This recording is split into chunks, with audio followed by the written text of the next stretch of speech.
Yeah, Peter, so there is this idea in the fourth way system that's powerful that says that only as we are closer to the third state or in the third state of consciousness, only then we can receive higher help. And maybe people are not familiar. So the third state is more like this, the state of self-remembering. You know, one is more present, one is present, aware of oneself, aware of one's presence. That's already a third state is already pretty advanced because people, humanity, they are all in the second state of being asleep and identified, checked out in daydreaming, reactive, embarrassed, shamed, and confused.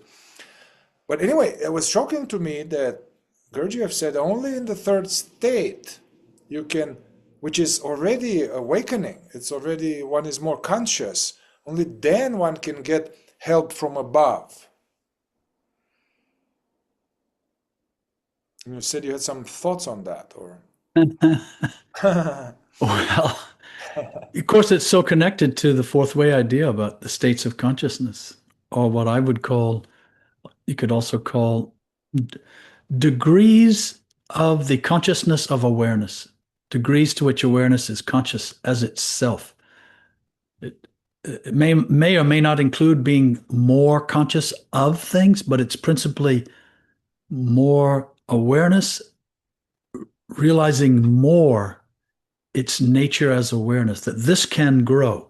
This, the breadth, depth, and height of this, for lack of a better expression, can grow. This is my experience. And so this is very interesting what Gurdjieff said, because the third state could be said to be the beginning of consciousness knowing itself apart from the mind and body. Prior to that, it's mixed up, it's entrenched, it's intertwined with the mind and the body, what the fourth way calls the four centers. So we spend our day, we're in imagination. Consciousness is immersed inside the mind. It's like a fish underwater. And this, the water being the mind, it's underwater, it's swimming all the time under this water.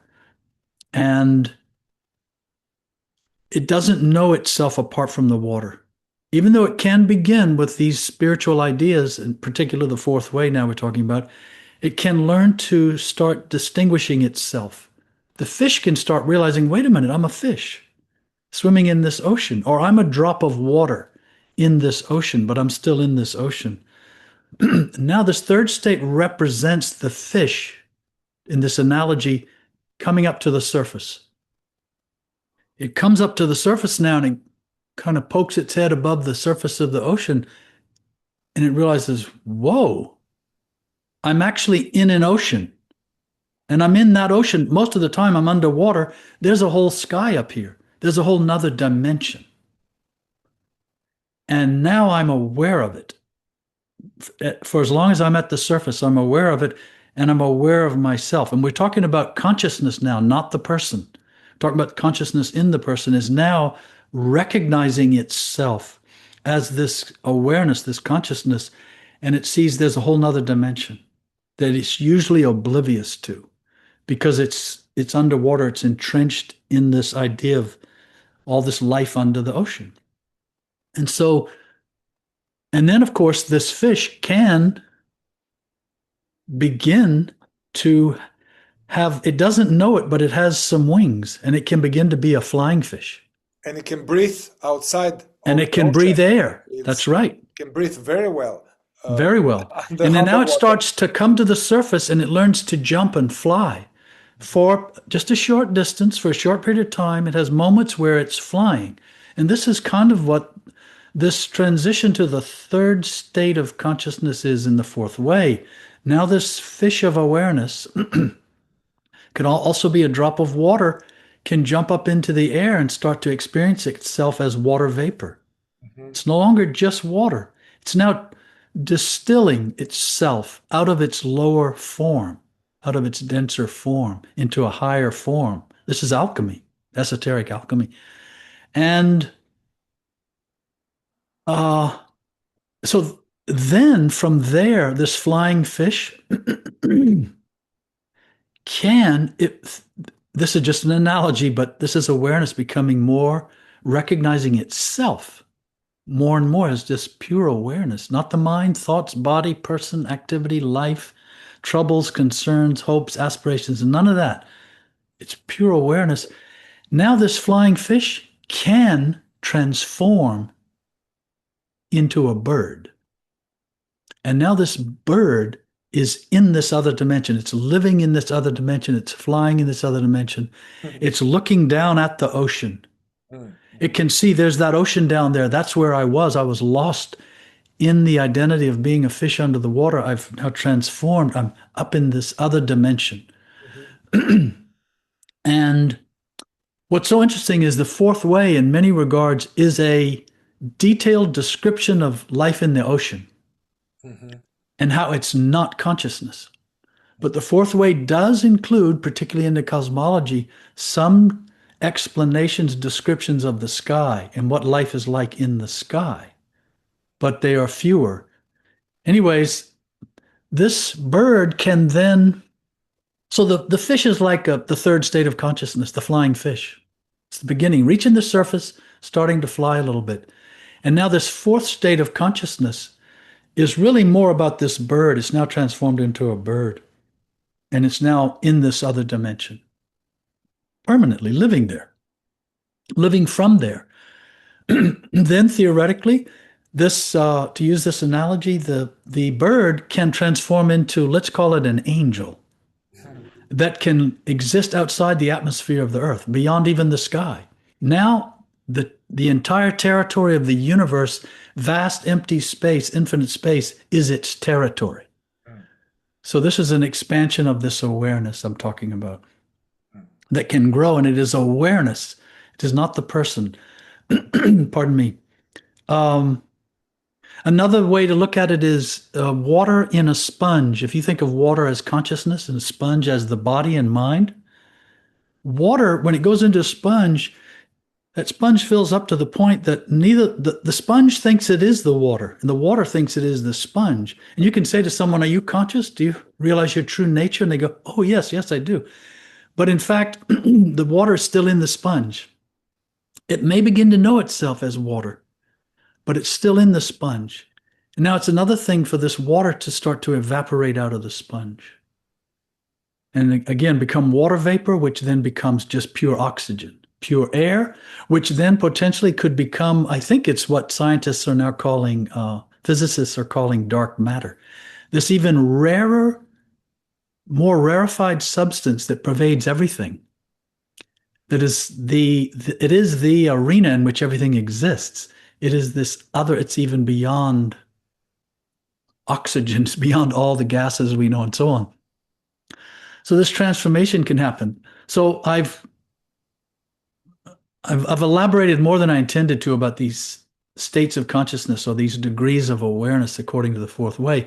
But I did so to give some context to what I wanted to say about your comment, Gurdjieff, and only then can you receive help. Why is that?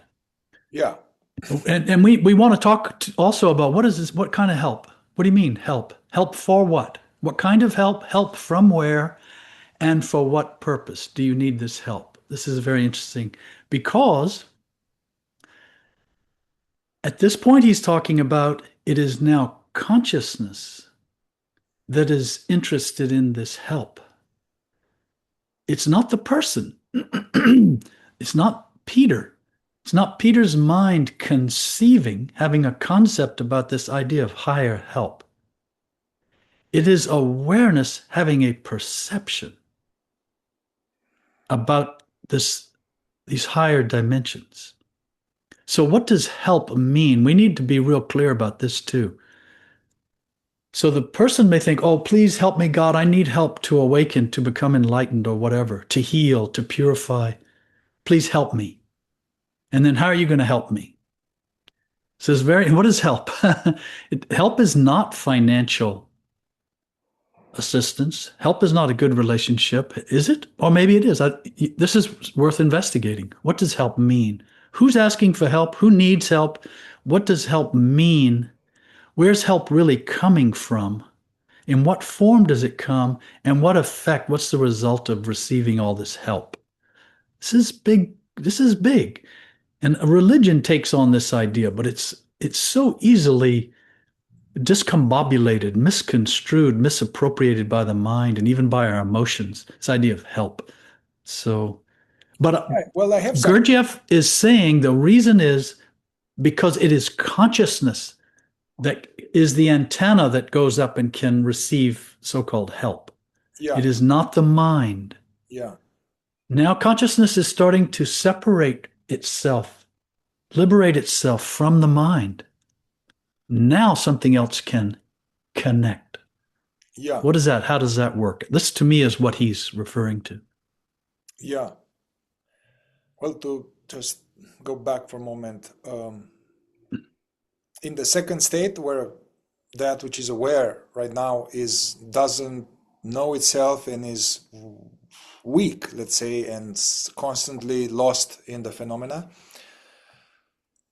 it's too much fragmentation, lack of attention. There's not that antenna that can attract a higher transmission. Yeah, the antenna is is confused and is clogged. It's underwater. Antenna is underwater, is clogged. So it's interesting. Only coming out of this waking sleep more into self-consciousness, or just, and also from my experience, you talk often about consciousness aware of itself, but in order to go there, we have no choice but to have consciousness aware of stuff. Be more aware of our thoughts, our patterns, our emotions, our lies, our tendencies, and through the being less identified with them, then at some point it starts to dawn it dawns to itself. Yeah. But so that's why we can't attract, because the antenna is underwater. And then as a help, to use a parable, I used to be a tennis player, you used to play tennis too.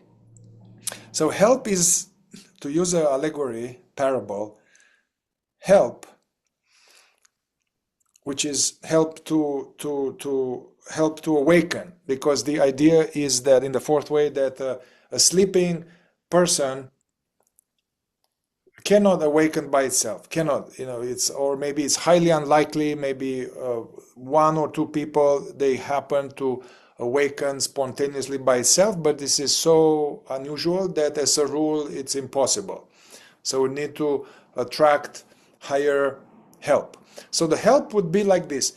I realized that I like to be a tennis player, and tennis is wonderful, and I would like to be a tennis player, and I am just playing with my balls by myself and maybe learning some forehand a little bit, hitting a wall, but it's not going very well. I'm doing gymnastics, I'm watching videos about tennis, I am reading about tennis. I read the book of Andre Agassi about his career. But so to get help means to finally be lucky enough to realize, hey, I can go to this tennis school, tennis club, or I can have a tennis teacher who is actually going to help me play tennis better. And then to the point I can play tennis. So, and playing tennis well would be to be in the fourth state, to be fully awake.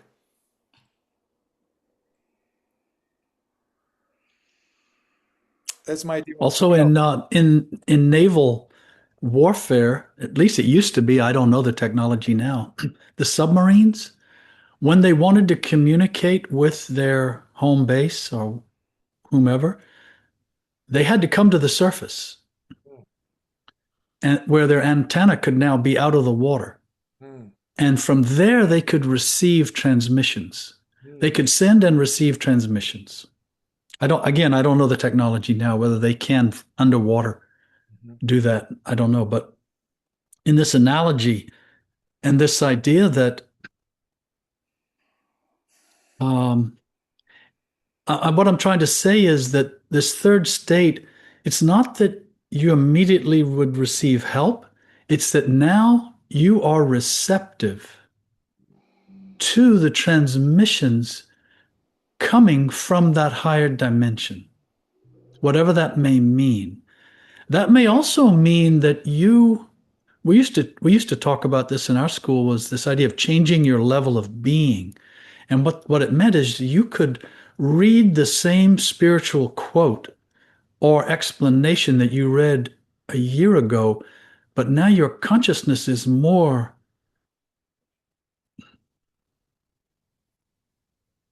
it has amassed more being as itself. And so when you read something or hear something, you're open to a different kind of transmission relative to it, because you have this antenna now up in the air. Yeah. And it's staying up there above the surface. And so you could almost say too that help. So I'm back to what is help? And from one point of view, it doesn't mean there's a guardian angel out there necessarily that's going to help me. It means in this in this higher dimension, there is oxygen of a certain kind. Let's say it like that. And now you can begin to breathe. Consciousness can begin to breathe the oxygen of a higher dimension. This could be seen as help also. You become more receptive. But it's by virtue of consciousness. It's not the mind. The mind has limits. It cannot go beyond these limits. They can have all sorts of ideas about things, and it can have all sorts of visions, and it can get really muddy and murky, and it can become nothing but a higher level of imagination if you don't know better and if you're not careful. Yeah, Peter. So I'd like to go back to, because we are talking here about the four states of consciousness, and I want to say for our listeners, in the second episode, yeah, this is probably around episode 60, the one that we are doing now, but in the second episode of our playlist that you can see here, we talk in depth about, and very clearly about, the four states of consciousness, which is like a map of evolution of consciousness, yeah? And so we are referring to that.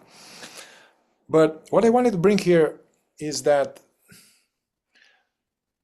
what is somehow unique and very practical about the fourth way teaching is this. Most ancient sacred texts, or the sages, the Upanishad, the Nisargadatta Maharaj, Ramana Maharshi, maybe Tao Te Ching, various sages, their books and their teachings, they are about the fourth state, usually. And the fourth state is way beyond just consciousness discovering itself and being less sucked into the person. The fourth state is, in the theory, in the workbooks, is that one is aware not just of oneself, but one knows the truth about reality, the laws of the universe. This is some kind of non-mystical way of saying conscious realization of the divine and the laws operating in the divine ocean. So a lot of the spiritual literature, ancient spiritual literature, is about the fourth state. And everybody is in the second state. Yeah.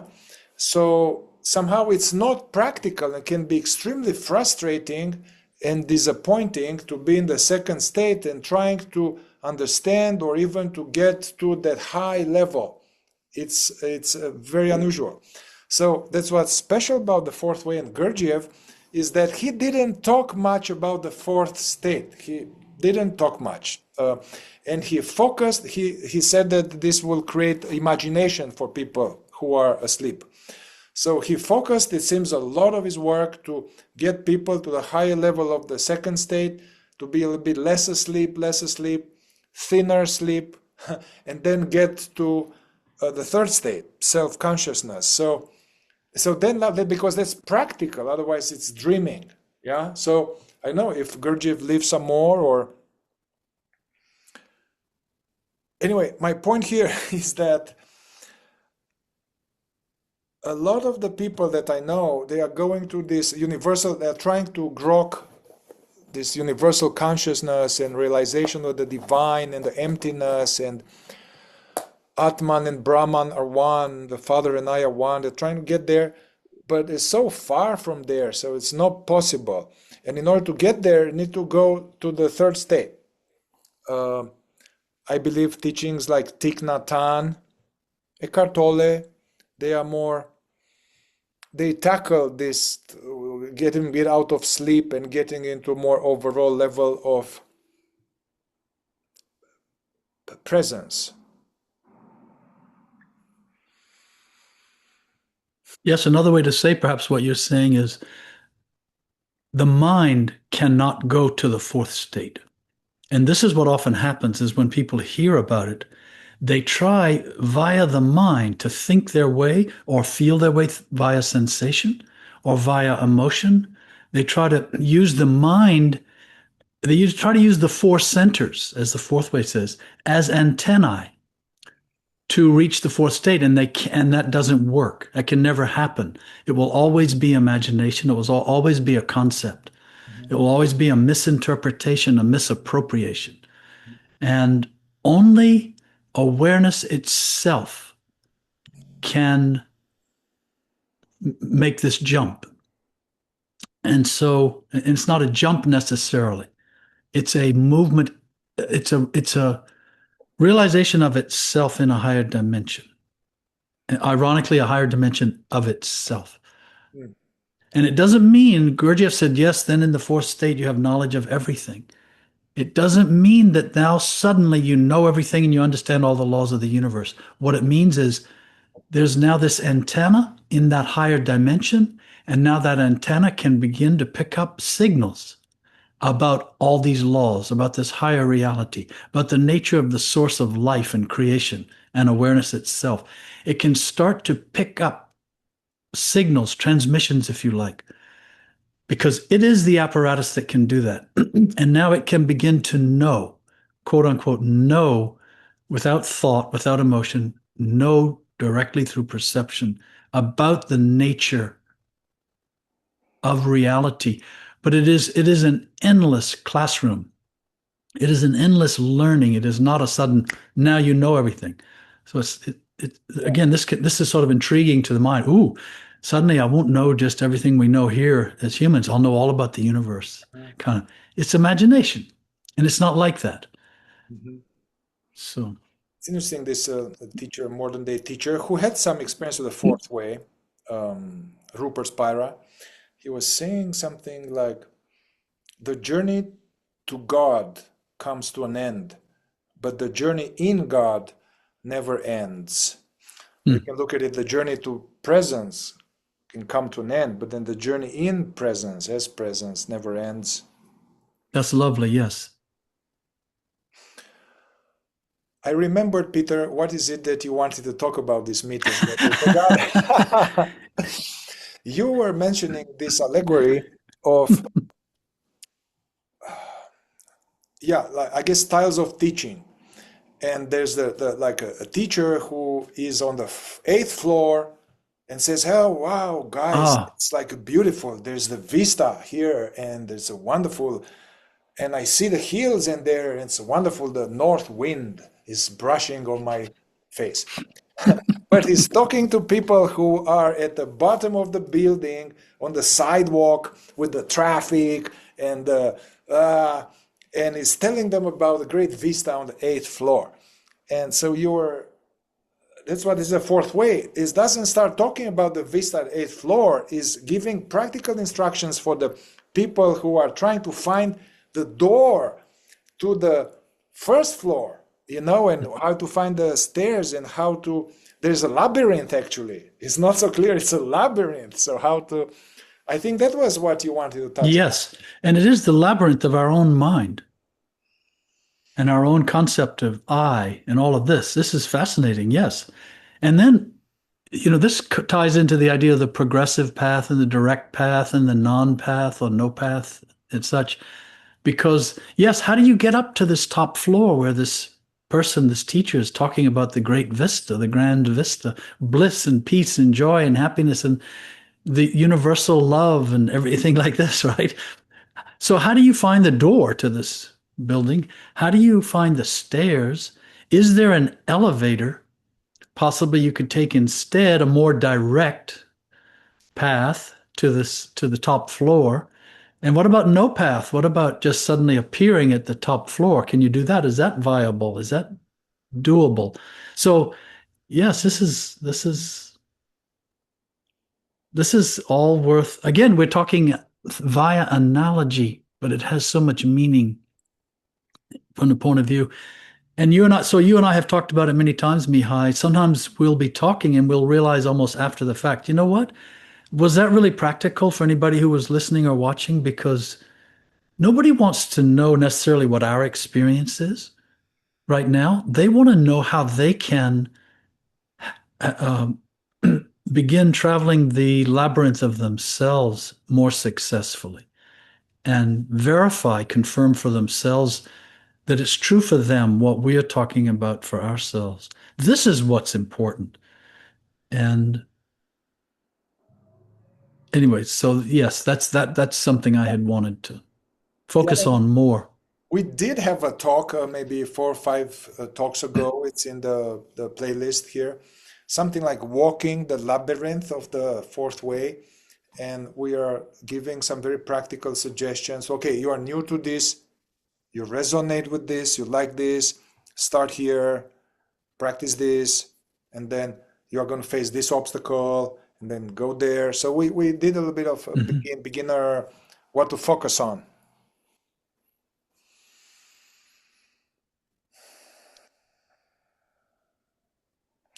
And this is the power of, no, go ahead. Let's talk a little bit about sea influence. Okay. Switch the channel and just talk about that. Yeah, but because we are talking about help, right? Yes, yes. So it's Okay. connected. So just Yes. very briefly in the fourth way, and we talked somewhere in this big playlist. The idea is that on the earth, there are different influences we can be under. And there are 3 of them, A, B, and C. Influence A is just the usual life and trying to survive and trying to be famous and trying to raise a family and gossiping and wars and trying to make money and procreate. And the usual, this is mechanical, fragmented, asleep, but just life, usual organic life pursuits. That's the biggest influence here. And most people are solely under its influence, which goes nowhere, basically, but to dying unconsciously. The B influence it's a higher influence. It came from a conscious source initially. It came from a higher level of wisdom and higher dimension, but it has been separated from its source somehow and has been sprinkled and spread up into the bucket of A influence. So it has an uplifting, elevating quality.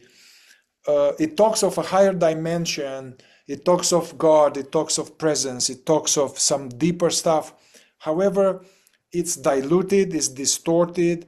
There's no clear method. But it has the effect of creating this longing for something more, seeking, the sense there's more to life. So it's meant to create this inner seeker of deeper meaning, meant to create a seeker of the answers to the big questions. Who am I? Why am I here? What is God? What is the other? Yeah. So it's more like stirring longing and starts to be interested in what's above the ocean. you know. So that's B influence. And then C influence is basically, all the B influence shows up in a form of like the translated book of a sage, or of a great work of art like the pyramids or the Gothic cathedrals, or certain fairy tales or parables or teachings from a great master that has been, now anybody can understand that however they want, you know. And yeah, so it comes from a higher conscious source, but now it gets distorted and it doesn't actually quite take us back to its source. And the Another way I would break these down just from another perspective to help is that these, what are called A influences, these are just fourth way modern terms. It just means this material based influence. It's the source of it is all humans, the human mind and human body. And its effect, it has an effect on the human mind and on the human body. And so it's like a circulatory influence, mind to mind, body to body kind of thing. The idea of B influence is that its origin is conscious. And so it comes from a conscious source, but its effect, the effect is that it's having on the mind and body. So it's consciousness to mind, to body. It's higher, some kind of higher influence, but it's interpreted by the mind and by the body. C influence could be seen as its origin is conscious. The way it manifests and the effect it has and what it has an effect on is consciousness. So now it's consciousness to consciousness, as opposed to consciousness to mind, and as opposed to mind to mind. And so you mentioned the pyramids, you mentioned great works of art. So this is interesting. Someone can stand at the pyramids, and if consciousness is aware in them, alert, present, what it perceives, what it receives as a sort of via transmission from this originally conscious influence, presuming the pyramids were the work of a conscious mind, okay, higher consciousness, then what they perceive is going to be different than the ordinary tourist who comes with a pamphlet and reads, well, the pyramids were built, there's so many bricks, this is how we think they managed to do it, et cetera, et cetera. And who's buried there, and the gold and such. It's this higher conscious influence, but it's being interpreted by someone's mind. And then there are the business people on the ground selling hot dogs in front of the pyramids. For them, it's an A influence. They don't care when it was built, how many bricks there are, whether it was a conscious in origin. They need to make some money for their family and their livelihood, or they're a camel driver around the desert there. That's all they're concerned about. So it can be the same thing can transmit a different influence. It's also tied to another theory in the fourth way about three forces. Each force, a hydrogen can be the transmitter, the catalyst for a different type of force at different times. And this is true of these influences. This is a very big idea, actually. Yeah. And we're trying to break it down in simple terms, but it's a big concept. Albeit just a concept, it represents a higher truth, a big truth about life on Earth and how life on Earth operates and how consciousness can awaken through the human experience. Yeah, but it's very practical. It seems that actually how it works here is that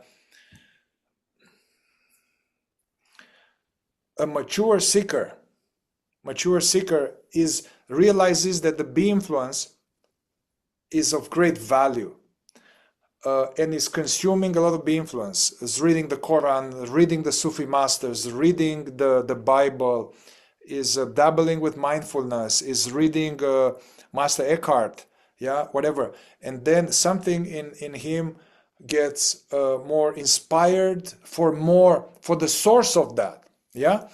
And so there's a progression. We start to accumulate a lot of B influence, which has the function to attract us, to create in us this magnetic center, to attract us to the source of these teachings. So then, ideally now, we attract C influence. That's where, talking about help. So we're trying to get help from C influence, conscious influence. Okay, so the Bible, King James Bible, translated and mistranslated and twisted and all that, it's B influence. Now imagine Jesus talking to his disciples and traveling and working with them. That is C influence. Nisargadatta or Ramana Maharshi in person with those people, that will be C influence. Yeah, they will be much more profound, effective. It will have a much more powerful effect on them. Now, I know it could be that, I know cases that I trust, is that the seeker is meditating and then they like Ramana shows up to them in between worlds and talks to them, or some enlightened sage comes within, is not alive somehow in the same timeline with you, but somehow they manage to, their antenna pierces, so they get this help even from this. Yeah, apparently the C influence is kind of timeless. It is said in the literature, like the energy field of this, it's timeless if one can get to it, like the energy field of Jesus or Ramana or Buddha.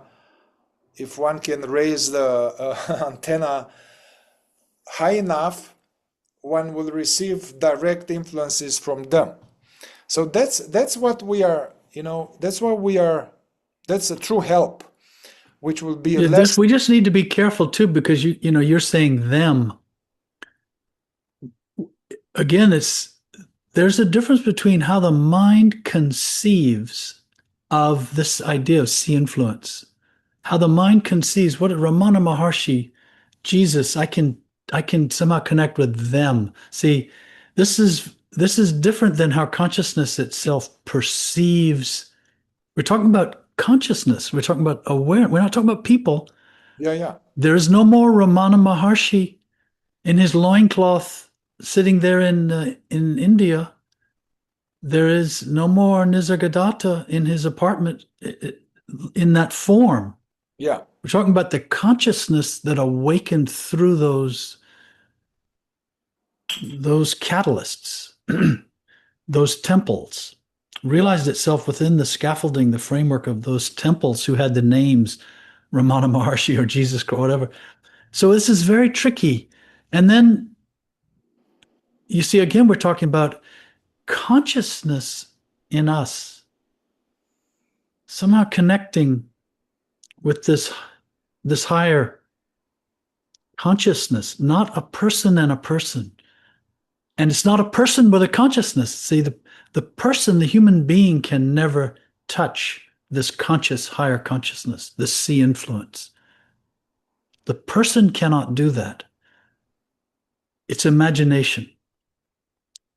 The person's life can be affected, yes, but the actual the contact, let's call it.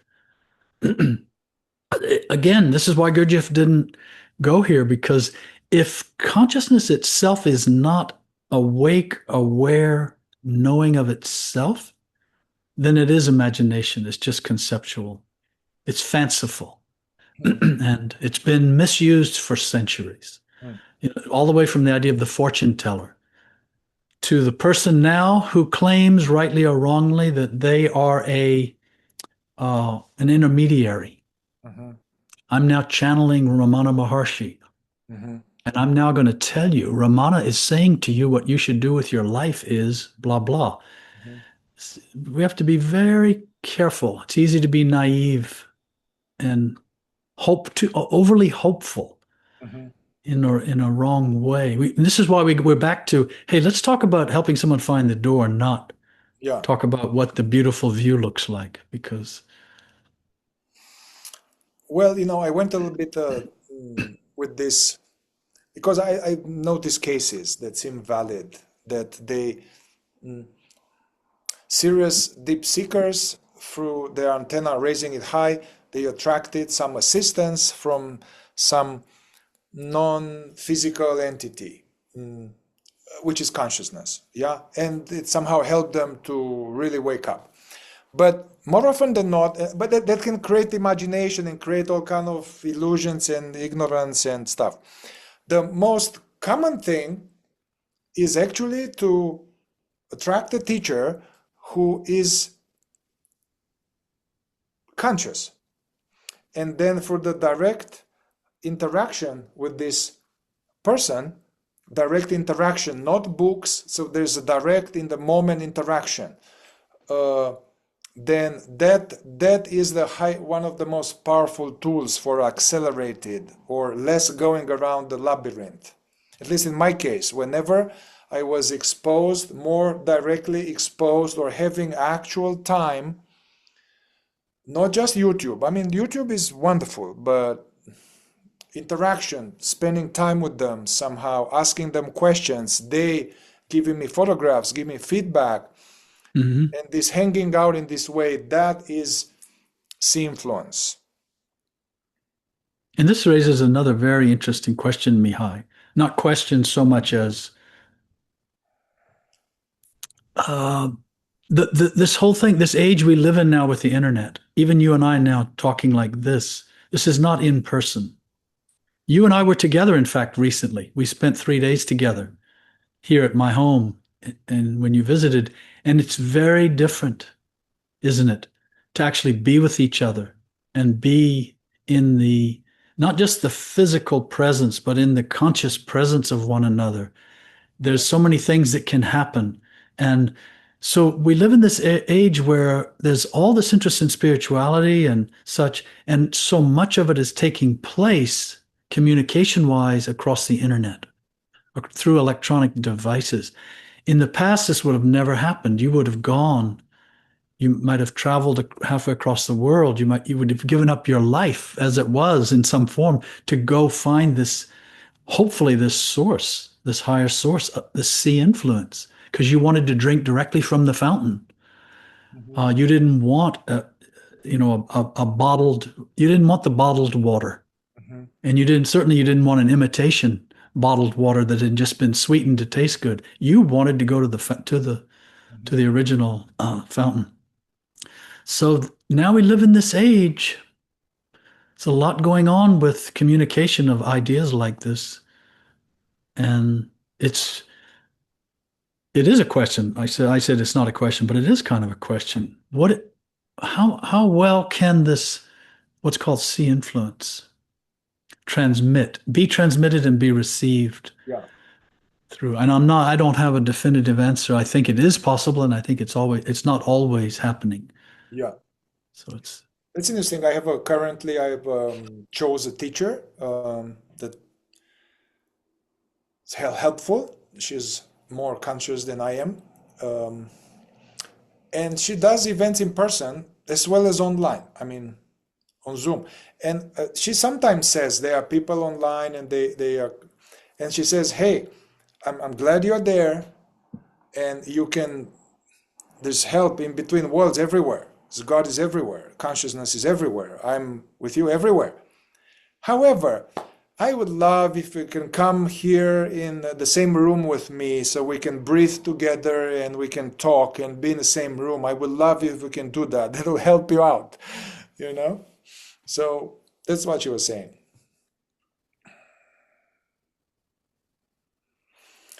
There's one idea, I mean, I will need to go now, but this idea maybe we put as a cliffhanger. The idea has puzzled me initially, but I can see more this idea that the absolute, or God the absolute, is so, doesn't reach directly human being here in this dimension.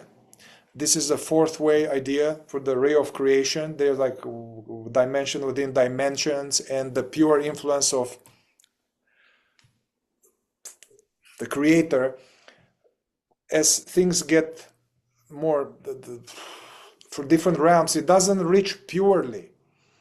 So, or it's too much somehow. So that's why we need some kind of, it needs to be filtered out. And they are this intermediary or a messenger or somehow. So you know what I mean about this, Peter? Well, I understand where you're going with the first part of your explanation. This last part you're now touching on, I'm not sure exactly what you are trying to get to. That, I mean, I could see it myself. The idea, or even it was abstract. This idea of God, God abstract, and even as I became more open-hearted to this and more mystically inclined, was still too big. So it helped me. It helped to have a sage that will be a messenger of God, and then help me out to raise the antenna higher and get more cleaned up. That's what I'm talking about. It's also interesting because, that can be taken psychologically too, a messenger of God. We used to talk about that. This is what in the fourth wave we used to call a work eye. Yeah. Yeah. So this is very Yeah. interesting. Does this apply? Is this true externally, let's call it? There's a messenger of God somewhere. And also another thing that came to my mind as you were speaking a moment ago is, in fact, this absolute source of all, which is, we could say, most intimately the absolute source of awareness, it does reach everywhere. Yeah. In the form of consciousness or awareness, not in physical form, not in, Mhm. for example, it's interesting to think about this. Let's call it God, this absolute source. God cannot create a skyscraper without human beings, meaning without the form of a human being. It's the filter through which that happens.